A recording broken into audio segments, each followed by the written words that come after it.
నమస్తే welcome to my channel Priya's voice. మనలో చాలా మంది రాత్రిపూట అన్నం మిగిలితే అందులో నీళ్లు పోసో లేదా పాలు పోసో తోడుపెట్టి చద్దనం చేసుకుంటుంటారు.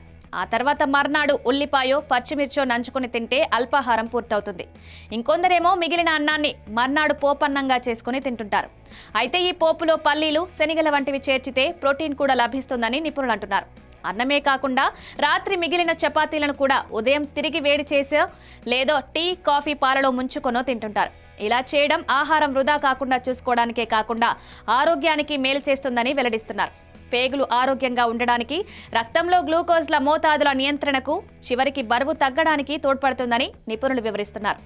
వండాక కొద్ది గంటల సేపు చల్లార్చిన లేదా ఫ్రిడ్జ్లో పెట్టి చల్లారిన అన్నం, చపాతీల వంటి వాటిలో సరళ పిండి పదార్థం సంక్లిష్టంగా కఠినంగా మారడానికి దీనికి కారణమంటున్నారు. అన్నం, చపాతీల వంటివి చల్లారినప్పుడు వాటి పిండి పదార్థంలోని అణువులు దగ్గరకు చేరుకుని అతుక్కుంటాయట. ఈ ప్రతిచర్యే పిండి పదార్థం కఠినంగా మారడానికి దోహదపడుతుందని నిపుణులు తెలిపారు.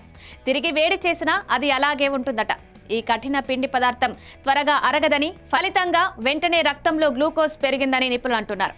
ఉన్నట్టుండి గ్లూకోజ్ మోతాదులు పెరిగే ముప్పు దీంతో 40 నుండి 50% తక్కువని పరిశోధనలు వెల్లడిస్తున్నాయి. సంక్లిష్టంగా మారిన పిండి పదార్థం చిన్న పేగుల్లో జీర్ణం కాకుండా పెద్ద పేగులోకి వెళ్తుందని, అక్కడ విచ్ఛిన్నమై పులిసిపోతుందని తెలిపారు.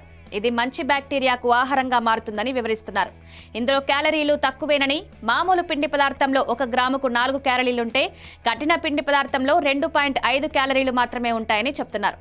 మరోవైపు ఇది ఎక్కువసేపు కడుపు నిండిన భావన కలిగిస్తుందని, కాబట్టి తక్కువగా తినేలా చేస్తుందంటున్నారు. ఫలితంగా బరువు తగ్గడానికి, బరువు అదుపులో ఉండడానికి తోడ్పడుతుందని పేర్కొన్నారు. ఇది శరీరం ఇన్సులిన్ కు స్పందించే సామర్థ్యాన్ని పెంచుతుందని, ఫలితంగా కణాలు గ్లూకోజ్ ను బాగా సంగ్రహిస్తాయని అన్నారు. దీంతో మధుమేహం, గుండె జబ్బుల వంటి ముప్పులు తగ్గుతాయని సలహా ఇస్తున్నారు. కఠిన పిండి పదార్థం మలాన్ని మృదువుగా చేసి మలబద్ధకాన్ని నివారిస్తుందని, ఫలితంగా మొలల వంటి జబ్బుల ముప్పు తగ్గుతుందని తెలిపారు. మరిన్ని వీడియోస్ కోసం సబ్స్క్రైబ్ చేసుకుని కిందున్న బెల్ ఐకాన్ని నొక్కండి. Thank you.